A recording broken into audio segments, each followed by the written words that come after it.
Delegate Landes. Mr. Speaker, I rise for the purpose of a point of personal privilege. Delegate has the floor. Mr. Speaker and members of the House, as you all know, today, if you haven't noticed the red throughout the Capitol Square, we have with us a large number of teachers that are here today, both in the Pocahontas building and I believe in the gallery as well, and across Capitol Square. I want to again welcome them to the Capitol today as they push for stronger public schools. As chairman of the House Education Committee, I thought I would also take a moment to highlight some of the recent accomplishments that we as a body, as well as, I think, make a little news and speak about the upcoming budget. First, I want to say this. All of us know that strengthening and improving education has been a top priority for those of us in the General Assembly each and every year. That's why our state constitution specifically requires that the General Assembly maintain not only a public education system, but one of high quality. Simply put, this is a core function of our state government. And while everyone in this body will agree that never can we do enough, I do want to mention that our successes that we've had over the last few years have been significant.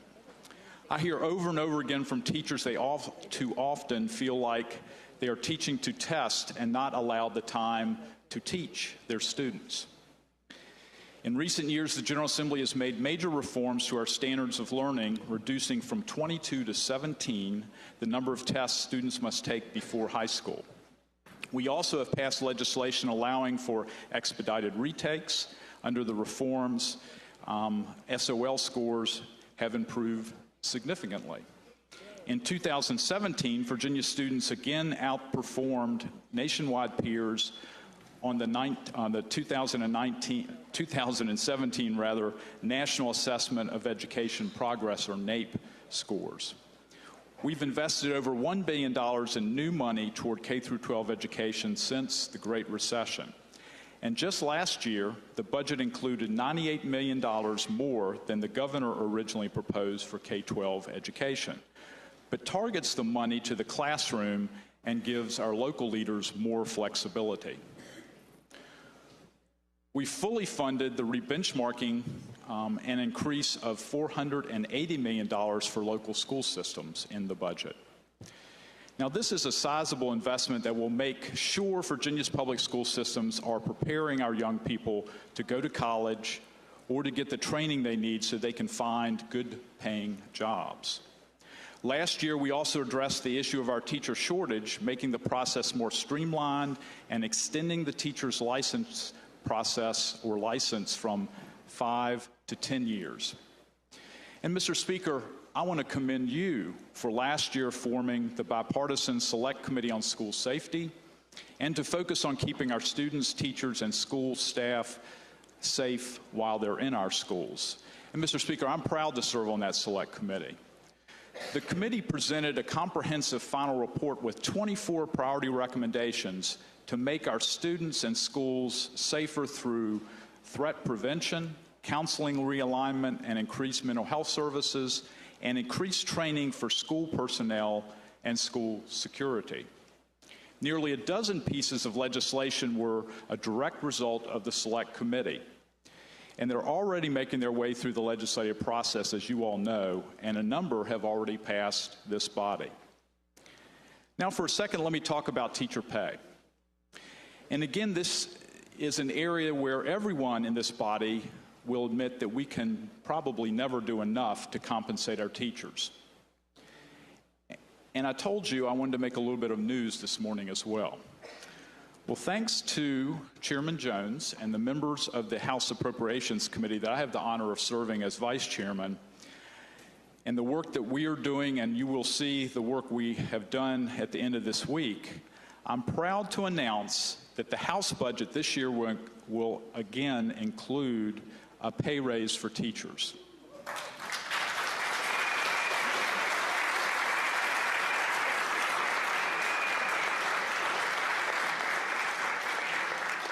It's nice to see there's bipartisan support for that effort.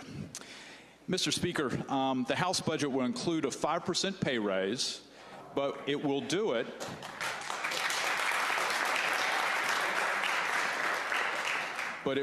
without a tax increase on the middle class.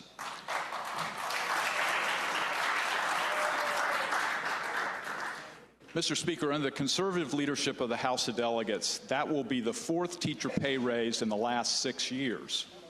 That's a $138 million investment in our teachers since 2013.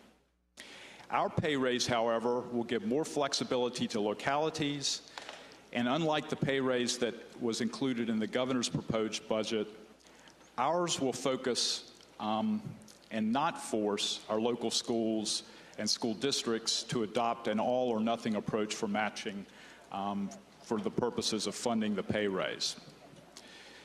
Mr. Speaker, this will especially help the school districts in our less affluent parts of the state and that struggle to come up with the funds at the local level.